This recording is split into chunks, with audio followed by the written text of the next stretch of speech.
Natalie Taylor stood in the midst of what used to be her dream home, now a battlefield of half-packed boxes and the debris of a life unraveling. The house, once her pride and joy, felt like a hollow shell, reflecting the void left in her heart. But Natalie wasn't ready to spiral. She'd spent almost a year in therapy, learning to reframe her thoughts. Her therapist's voice echoed in her mind, reminding her that she was resilient, even if her world felt temporarily derailed.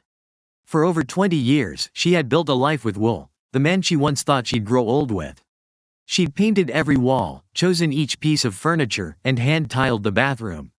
Now, she was boxing up the remnants of that life while grappling with the realization that Will wasn't the man she believed him to be. He had chosen someone else, leaving Natalie to pick up the pieces of her shattered identity. Still, she wasn't ready to let despair win. Therapy had taught her that she couldn't control Will's choices, but she could control how she responded. Will isn't the man I thought he was, she reminded herself. His choices don't define me. My life isn't ruined, it's temporarily off track. She clung to this reframe, determined to find a way forward. Even humor became a lifeline. Natalie's best friend, Molly, had been instrumental in keeping her afloat. Molly's idea of post-divorce healing included taking Natalie to a sex shop, where a grandmotherly woman in a bedazzled sweatshirt sold her a vibrating silicone companion. Natalie's embarrassment had been profound, but she couldn't deny that the experience was oddly empowering. She'd checked better orgasms off her post-divorce to-do list, even if she still felt far from the vibrant, sassy woman she hoped to become. Then there was the Wiccan retreat, another of Molly's well-meaning interventions. Natalie had spent a weekend chanting, eating vegan food, and buying a crystal bracelet imbued with supposed magical powers. For a few days, she felt lighter, as if the crystals might genuinely hold the key to her recovery.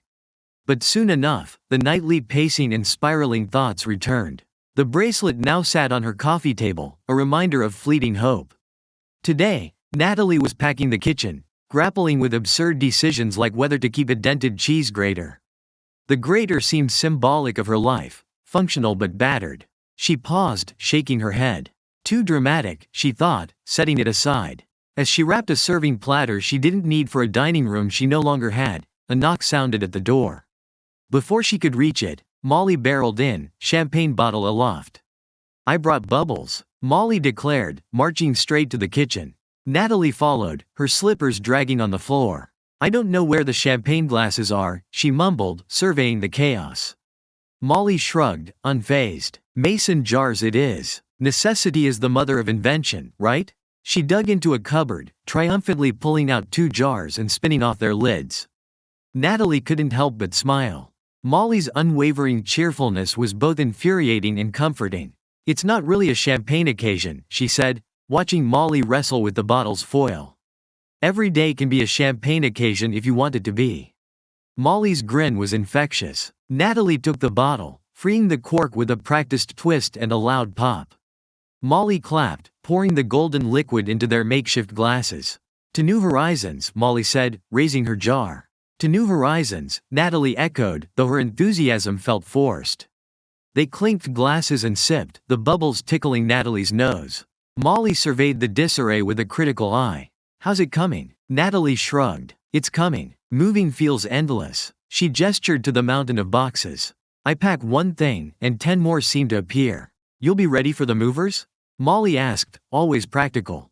"I think so." Natalie sighed, wrapping another platter. She didn't know why she bothered keeping these things. Fancy dinner parties weren't in her future.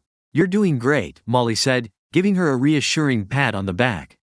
"Remember, this is a fresh start." Natalie suppressed a groan. If she had $1 for every time someone mentioned a fresh start, she'd have been able to keep the house. "I'll be okay," she said, though the words felt hollow. Molly lightly kicked her foot. "You'll be more than okay. You're going to thrive." Thriving felt like a distant dream. Natalie took a sip of champagne, letting Molly's optimism wash over her. At least she wasn't facing this alone. Molly had been her rock, helping her pack, sort, and even laugh on occasion. Unlike their former couple friends, who had drifted away as if divorce were contagious, Molly stayed. Work had also been a refuge for Natalie. As an insurance risk evaluator, she found solace in the order and predictability of her job. There, she could control things, tidy files, checklists, and solutions to others' problems. In the office, she was still Natalie Taylor, competent and composed. Most colleagues didn't even know about the divorce. She'd kept it private, fearing it might crack the veneer of professionalism she clung to. But HR had to know when she changed her emergency contact and life insurance beneficiary. That conversation had felt oddly intimate, like confessing an embarrassing secret. "You need more balance," Molly teased, wagging a finger in Natalie's face. "Take this time off and do something for yourself." Natalie avoided a sharp retort by taking another sip of champagne. Molly didn't understand that work was her lifeline. It gave her purpose when her personal life felt like quicksand. Still, her boss had insisted on her taking time off after a year of overachieving, leaving Natalie adrift without her usual anchors. "I'll be fine," Natalie said again, trying to convince herself. Molly's face softened. "I know you will. And I'll be here every step of the way. Tonight, we drink champagne. Tomorrow, we conquer the world.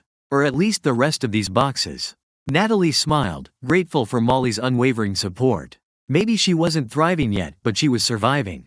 And for now, that was enough. In the wake of her divorce, Nat finds herself standing in the nearly empty kitchen of her former home, sharing champagne and reflections with her college friend Molly. Molly, an ardent believer in the empowerment rhetoric of podcasts and self-help articles, exhorts Nat to embrace the potential of her newfound freedom. She reminds Nat of an article about silver splitting, a trend among 50-somethings who redefine their post-divorce lives with bold, vibrant changes. Molly's enthusiasm is palpable, her champagne glass gesturing wildly as she paints a picture of Parisian cooking classes, personalized home decor, and dinners of popcorn eaten without compromise. Yet, Nat finds herself overwhelmed by the difficulty of envisioning what she truly wants, a skill dulled by years of accommodating others.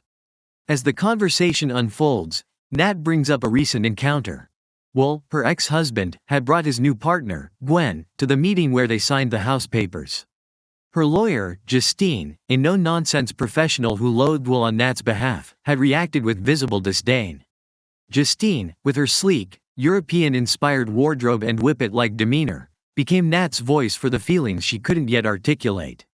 The moment exemplifies Nat's tendency to outsource her frustrations, something she is beginning to challenge. The sound of a knock interrupts their conversation. Nat braces herself as Will enters, retrieving some of his belongings left in the basement. Molly's hostility toward him is evident, her disdain expressed in sharp remarks and a quick exit.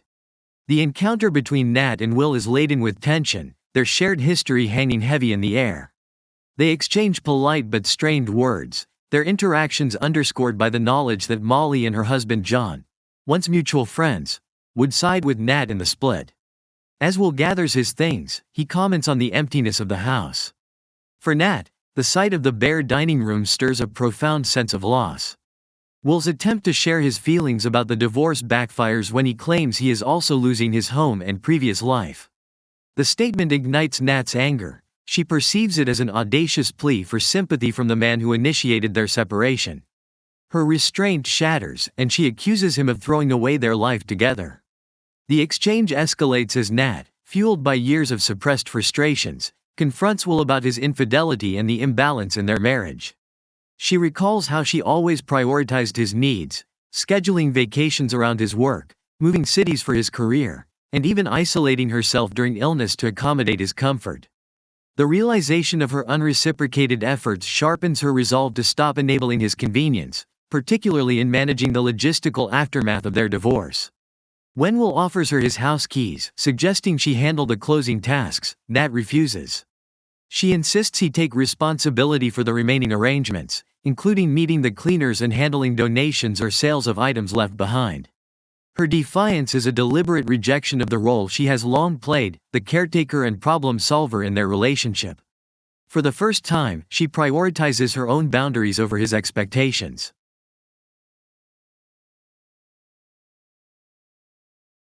In a climactic moment of self-assertion, Nat declares her plans to be unavailable for the final tasks. When Will presses her on where she'll be, she surprises both him and herself with a bold answer: Paris.